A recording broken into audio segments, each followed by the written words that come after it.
It's pumpkin season. Are you guys ready? I know I am. All right. So the man behind the camera is going to take this away. Like that. So it's been a while since I actually got on here and did a Sunday thing. Bad on me, but I have been uploading videos regularly on Monday, so that's got to earn me brownie points somewhere. Now, as you guys could see from the thumbnail, I'm starting to get ready for fall. Starting to get ready for Samhain.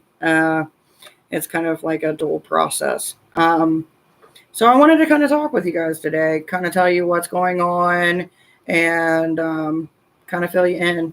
There's no really reason or rhyme to this. We're just going to go with it. So the first thing that I want to talk about is I just got out of a meeting in OPA. If you don't know what OPA is Ohio Pagan Alliance. It's where multiple groups have come together and they basically work together for one common goal, which is the pagan community here within Ohio. So as far as that goes and what was discussed, we talked about things that you guys are probably talking about right now. We talked about, the election coming up. We talked about, COVID and how we should go forth.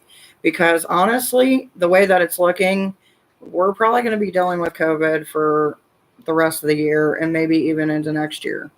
So, as far as having events, how should we go about it, things like that, kind of all getting onto the same level, along with, talking about things that affect us, like hunger and mental health, and, trying to figure out a way to represent the pagan community as one while still holding our individual statuses. So that's pretty much what happened. I literally just got out of there like 10 minutes ago and kind of just whipped this all together. There is a few things I do want to talk to you guys about. First off, I said I was going to do the mental check health in, so I guess that can be part of this as well. As far as my path, it's been going great. I actually acquired a book that I'm going to ask the man behind the camera that you may see from behind the camera bring to me. It is my suggestion for the month of October. So I guess this can be a newsletter, everything in one. It is called Transcendental Magic. It's Doctrine and Ritual by Eliphas Levi. Now, I got my copy. Let's see if you guys can see it. I don't really know. I'm trying to work with the lighting here, so kind of work with me. But I got this copy on Amazon for like $14. It's a really good book. I'm almost through with it. I've kind of been savoring it like a sweet wine, for the reason being I can't get another new book till this Wednesday. So it's like if I just, stretch it out a little bit, which it's like over 400 pages. Now, the first half of the book itself is more about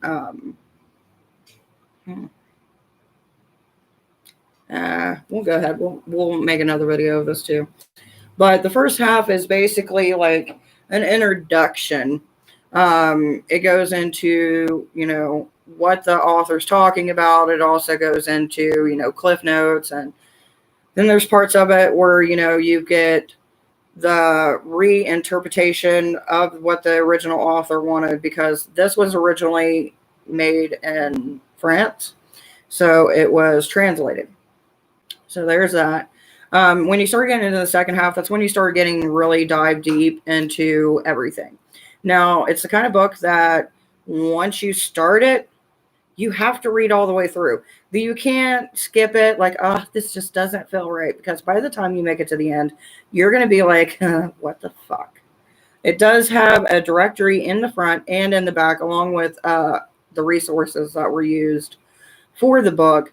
But from my opinion, to you guys, if you're going to read it, try to make sure that you actually read it and don't skim through it, because if you do, you're going to be lost. And you're going to have to end up going back anyway and reading it. So that's my suggestion for October. I probably will make an individualized video on just that book and go a little bit more into depth than I did right now. But that would be my reading suggestion for October. So let's move on. So another thing that I am currently doing or have been doing is getting ready decoration wise for Samhain, Samhain, the darker months. As you guys know, as we start to get into the darker months, that's when I'm going to start my journey on practicing more with the left-handed path, more of a ceremonial aspect for a full year. Normally, I only do it for part of the year. This with this descent, I'm going to do it for a full cycle, a full year cycle, just to see how it affects me mentally, emotionally, and physically.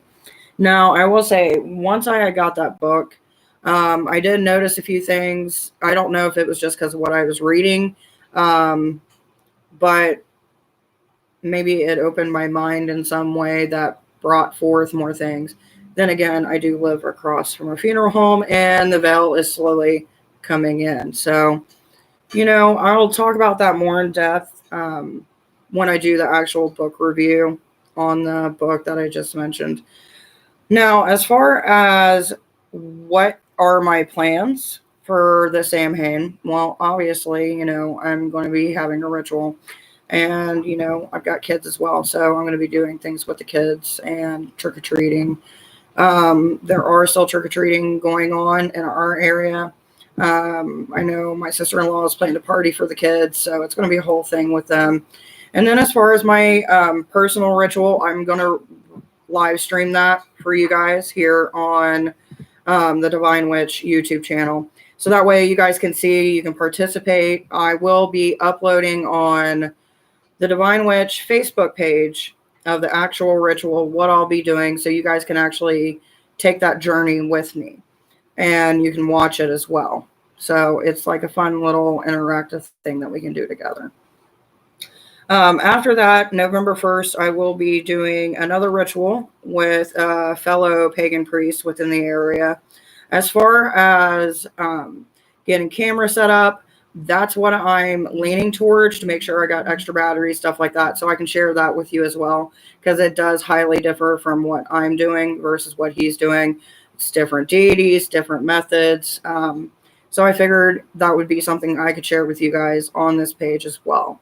So that way you're not just getting my introspect on everything that I talk about. Because I heard her in my mind during meditation and she wants to work with me. So the question was, hi, how can I work with Hecate? Because I have heard her in my mind during meditation that she wants to work with me and with her. Thank you. That's the first step. So you've got that borderline communication going on. The first thing that I would do is I would research. I would look for books. Keeping Her Keys is a very great book. I've actually got some more that after I get done with this live, I will put them down in the description below, so that way you can come back and get those links as well. Another thing I would do is, since we are getting into the darker parts and you're wanting to work with her, you want to be open with any deity that you're working with. Because, honestly, in the end, you can't really hide anything from a superior being if you see them like that. So I would suggest doing actual guided meditation directed with Hecate.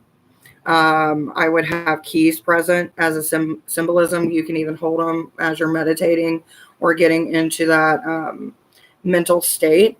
There are also great soundtracks to help get you if you have that mind that just won't quit. Another thing that I would suggest is, like what you're doing now. If you have questions, or like if you're dreaming something and you're kind of, let me put it like this. So this is what happened to me today, and I haven't really got to talk to anybody about it besides my husband. So last night I had a dream about this woman coming to me. And in this dream, I knew that this was the piece that wasn't a dream. Because I've talked about it here on the channel before, that when you're dreaming, there's sometimes where people will come in and those pieces just don't seem right. And it's like they're trying to get a message across and they're eager. Okay. So it come to find out, after I woke up and did some digging, it was his grandmother, my husband's grandmother. I've never met the woman. She passed away. I described her to a T. So I got my husband to call his dad to confirm, like, I don't know if it's just somebody in my dream or if maybe Hecate picked a different form or what it may be. And last week, I was given this key. It is a skeleton key. Now, I collect skeleton keys for Hecate, and I use them within my magical practice. So it's been a week since I've had this key. Over the weekend, I wasn't thinking about this key. This key was not on my mind. So I don't think it's one of those things where mentally somewhere it's hidden and it comes forth. Well, the things that I was talking about and the things that were said in the dream were on point, and there was things that his dad had got from her that no one knew about. And he was like, that's weird because I found this in this old milk bottle. Because in my dream, there was a jar about this big that actually contained this key. And on top, it had this porcelain white with a very pink rose on top of it. And she was telling me, take this key and protect this key. Don't let them ever use it. Now, as far as them, I have no clue. Neither did his dad. So it's one of those mysteries unless it recurs and I get more in depth. But the reason I bring that up is because the symbolism of keys. This key was given to me. This key is something that she used. I didn't even touch this key till today. So it's one of those things where keys can unlock, working with Hecate, and depending on who the key belonged to, I guess, from what I learned so far, which I didn't know till today, that you can actually use that to communicate with those who have passed. Does it have to be a skeleton key? No. But I like the aesthetic of a skeleton key. I think it's pretty, and that's kind of why I got it. Now, as far as why did I have a dream with her in it? It wasn't in my possession. I hadn't touched it. Matter of fact, it was in my husband's pocket, which was in his pants, which was on the floor. And, it's just one of those things where when you work with Hecate, there's no right way or wrong way to get that introduction across when working with Hecate, because it's an individualized journey for each of us. And I can give you a direction to go in, but you're going to have to decide with your intuition and what you get through your meditation, what is right for you in your path. Because I'm like almost 20 years deep within my path. You're just starting. So maybe you're starting at a different place than I did. Hopefully that helps you with your question. You're always free to message me on here, comment on any of the videos. And if you need help with anything, I'm always more than happy to help you. On to other news, though. But I am going to tell you this, what I'm doing for my Hecate altar. So currently right now, I've got pumpkins. A variety of different pumpkins. Just because it's festive and I like it. And this corn. It is Indian corn. It's mostly used to feed like animals and stuff like that. But I use it for the altar. I even got a miniature bundle. I don't know if you'll be able to see it, but I will try to show you. If you look over there, let's see if we can get past this, because I got my computer plugged in. But if my handy dandy cameraman, who's not really a cameraman, will tell me if that's focused in, can you look at the screen for me? Can you see my altar? You can. It's this far away. Okay. There's pumpkins. I'm starting to get fall decor. I will be changing the actual cloth to it as well. Because, I see it like this. When I have something for a deity, it's personalized for me. And I'm one of those people that's very highly aesthetic. Like if I see something, it gets me in the mood, which sounds worse than what I meant it to be. But when you're working with magic, you want to feel like you're magic. So, I do it as an offering, but I also do it as an acknowledgement of the season to come. So, those are the things that I'm currently doing. There's a few more things I want to add into it. Like eventually I want to get some dry ice. And when Samhain comes and I actually do my outside ritual, I'm going to cut a gourd pumpkin and put some dry ice in there with a little bit of water, which if you know anything about Hecate, or if you don't, she has a link to water. She has a link to the land and to the sky. So it kind of brings it all in. Plus, with water, you have the connection of spirit. They always say that when there's a river that is running or an ocean, the spirits dwell within and around. So there's that. Funny thing is that I feel like I had been connected to her like forever. When I was 16, came to me, but I was scared of her. Now that I'm older, she came back and I never really worked with her. But I feel like she connected with me, and I feel like Age wants me to work with her. That's the thing. Like, when I personally started working with Hecate, you know, and I found information about her, I was probably 12 at the time. It was like everything made sense. Like, deities never really leave you if they really want to work with you. And I believe that it stems from either a past life or something within the spiritual realm to where, or maybe like with the past life, you know, you're having a connection with something that you've had in the past, which is presenting itself somewhere in the future, which is your current life. And that's kind of how I felt with Hecate. Like, it just made sense. It made sense with the animals. It made sense with, you know, I'm a Scorpio. Scorpio season is highly one of her seasons at best. And I just feel a connection. It's like if you look at the mythos, like Hecate, some people think that she's light, some people think that she's dark. But I feel like she's mostly misunderstood because there is representation of her, but not a whole lot of information about her in the mythos themselves. So a lot of the information that you're going to see is either from the papyri, the mythos, or from a practitioner who works with Hecate in their own personal belief and practice. And then you'll start to find correlations between her, and then you'll look at other deities and you'll see similarities. Now, when it comes to similarities, there's always this thing where, you know, you have this communication or community that's like all deities are always the same. They're just under a different name. So you may have worked with, I know if he ever sees this, he's going to kill me. The Morgan, or Morgana.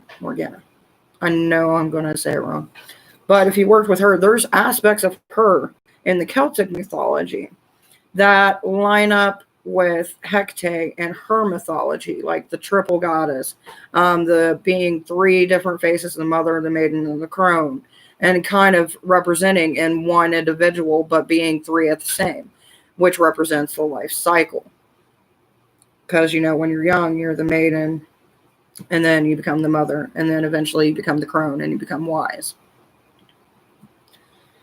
So, you know, it's one of those things where just because you didn't answer the call in the beginning doesn't mean that she left you. It just means that she knew you weren't ready to make that commitment.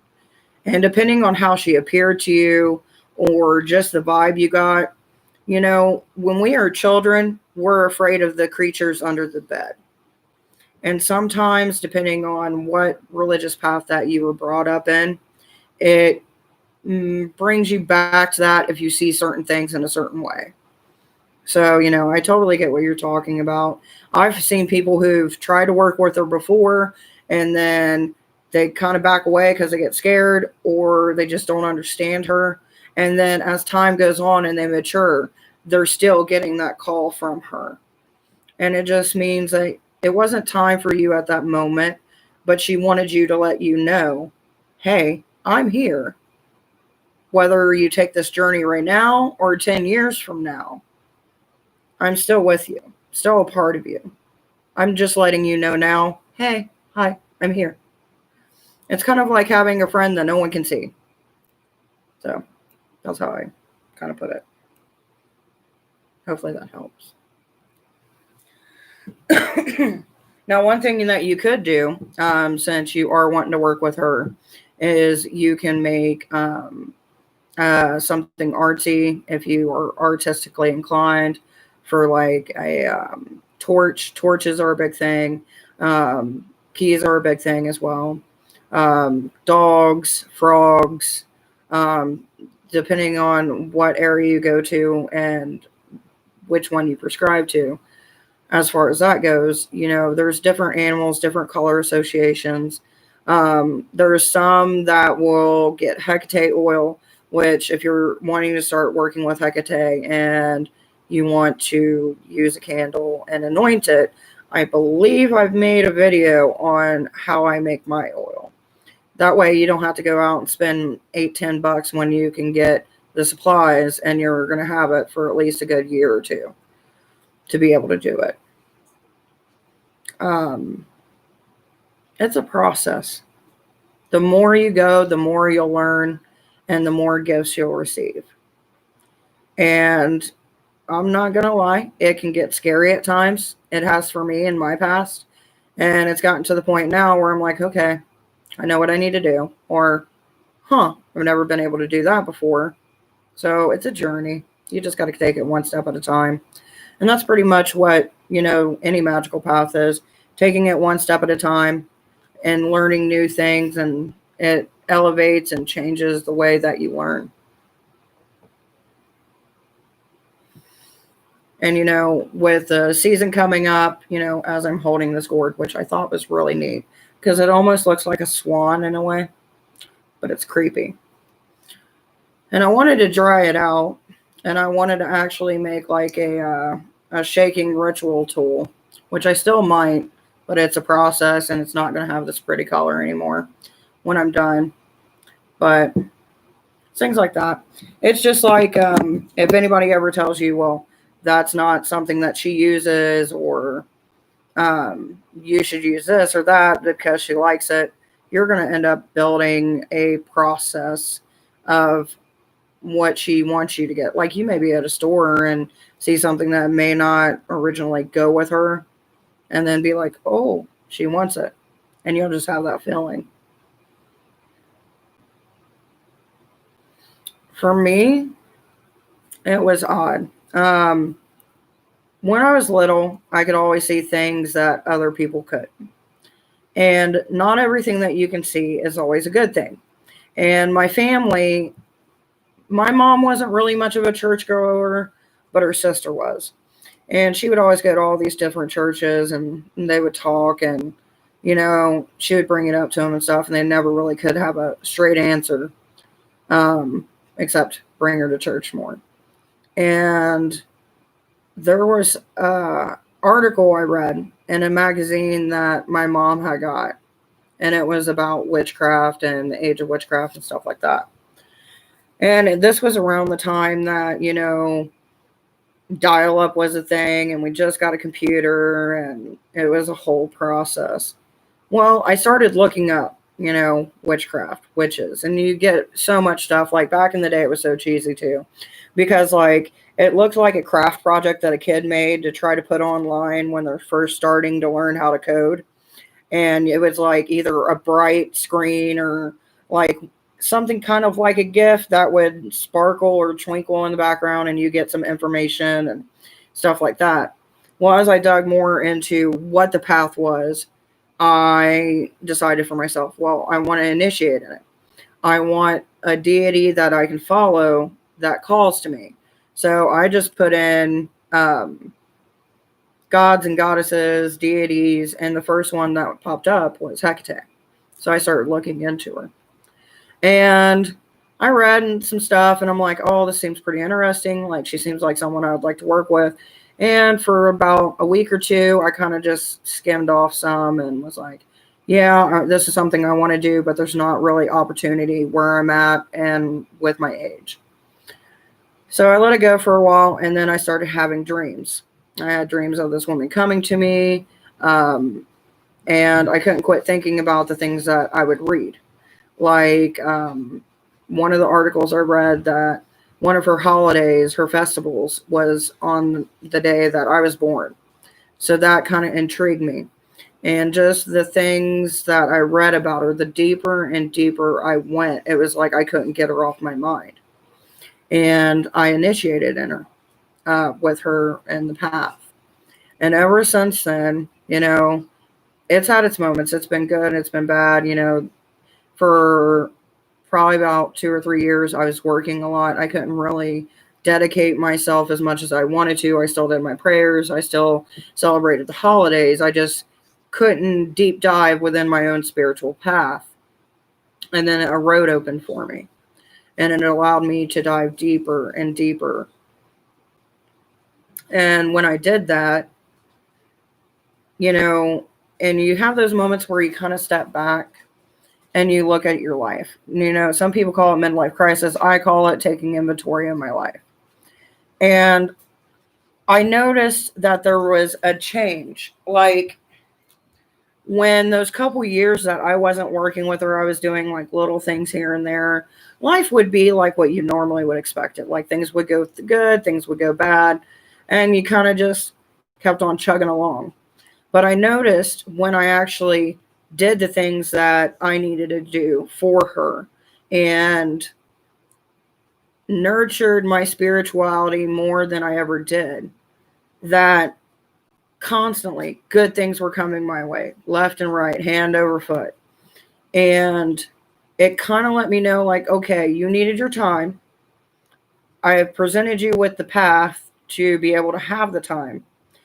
But now you need to take the step to actually do it. And once I started doing the work, and this was probably like, I don't know, maybe 13, 14 years ago, that's when I started seeing the change.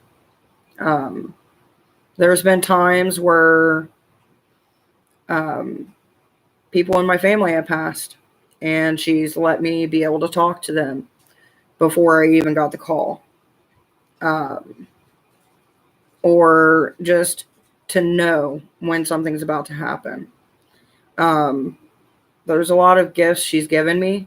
Some at the time I didn't realize actually came from her until I started really devoting all of the time I possibly could to her, while still maintaining a balance of home life and stability.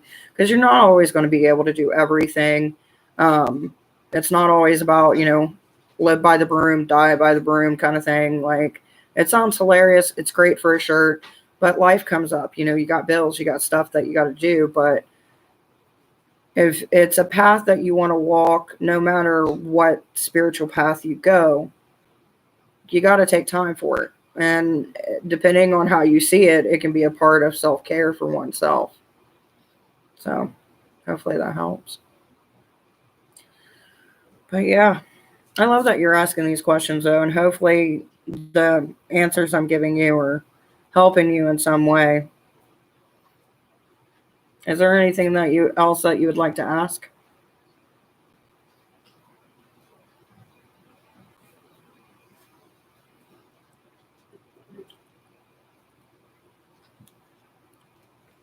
Oh, thank you. While you're typing, I'm going to go ahead. Some things that I am thinking about for next year is I am thinking about a Beltane event that will be an adults-only Beltane event, and I'll dive more into that. Come the spring, we will be getting our garden for the Divine Witch to be able to do that. Whether, if it's only just me and my husband being able to do it, so that way when harvest season comes, we can keep a little for ourselves and get back to the community. Another question, they say Hecate is goddess of the underworld. So how is Persephone also a goddess of the underworld? Okay, so the mythos that I like to follow, because there's a couple different stories when it comes to Hecate and how she got her story or her representation within the underworld. So the one that I prescribe to is that Persephone's mom knew that Persephone, I'm getting distracted by pugs, sorry. Okay, so Persephone's mom couldn't find Persephone. She could hear her cries, and she couldn't really hear her cries. It was kind of like a mixture. Either that or her mom was crying. I don't know. Someone was crying at this point. I think it was Demeter. Was her mom? I want to say it is. I should know this by heart. I tell the story enough. But she was taken by Hades to the underworld. Well, Hecate heard Demeter crying about her daughter. So Hecate and Demeter went to, oh, what is your name, dear sir? That just escapes me. Basically, like the seer of the whole Greek pantheon, like they see in every god. Hermes. There we go. I lost it and I found it. So he basically helped them find where she was. Well, then that's when Demeter got pissed and was like, he stole my daughter. He doesn't have rights to my daughter. My daughter needs to return. Well, during this time, humanity was suffering. There was droughts, famine. It was a whole thing. It was not good for humanity. So Zeus said, all right, here's the deal. You can go back and get her. So Hecate and Demeter went back to get her. And Zeus said, she cannot eat nothing from that realm of the underworld, or she's going to be stuck there forever. Well, later on they get there. Apparently Hades tricked Persephone into eating a pomegranate seed, or 3. I think it was 3 pomegranate seeds. So now she's stuck in the underworld because she ate of the fruit of the underworld. But eventually it got to the point to where she has 6 months up here with us and 6 months down there with him. It's a fucked up ordeal, depending on how you want to see it, because it's more of a kidnapping story than a love story that most people want to prescribe to. Now, there are theories that maybe it was forbidden love and the mom just didn't like Hades, whatever it was. That's not what I prescribe to. And as far as Hecate and how she is associated with the underworld is during those colder months, she descends with Persephone to be a guide throughout the underworld for Persephone and to be with her during this time. Hecate also has the ability for necromancy, witchcraft. She is very diverse in her mythos, and she has connection to the dead as it is, and that's more of a connection for her is through Persephone. So yes, she is a dark goddess, but she is not considered the actual underworld goddess. She's just a dark goddess that resides within the underworld during that time. Because since she's down there with Persephone, Hades gives her reign and domain to do whatever she wishes, as long as it falls, not basically going over his throne.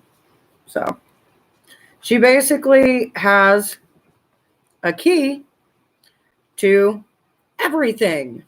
If you look at her mythos as far as, because Hecate was a Titan goddess in the Greek pantheon. So if you take the Titan goddess, and then when the Titans got overthrown, Hecate had helped Zeus. Therefore, Zeus favored Hecate and gave her the same domain that he had over land, sea, and sky. Then when the whole Persephone thing happened, that's when you got more of the underworld aspect and the spiritual aspect. Now, some will argue, depending on how far you want to go back, if you go into Babylonian or Mesopotamian, that there is a goddess that was associated with her there. And she had ties to the underworld, which is how you get the darker aspects. It just depends on which lead you want to follow as far as that. But Hecate is mentioned more in the Greek than anywhere else. So hopefully that helps.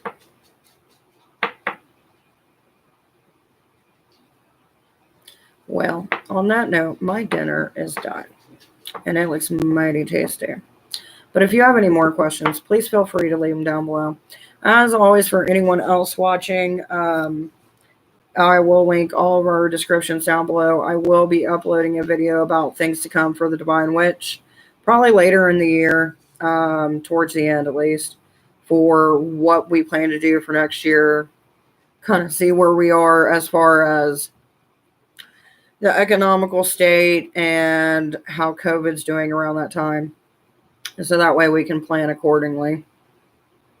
Or try to, at least. So like I always say, always remember, no two witches witch the same. Bye, guys.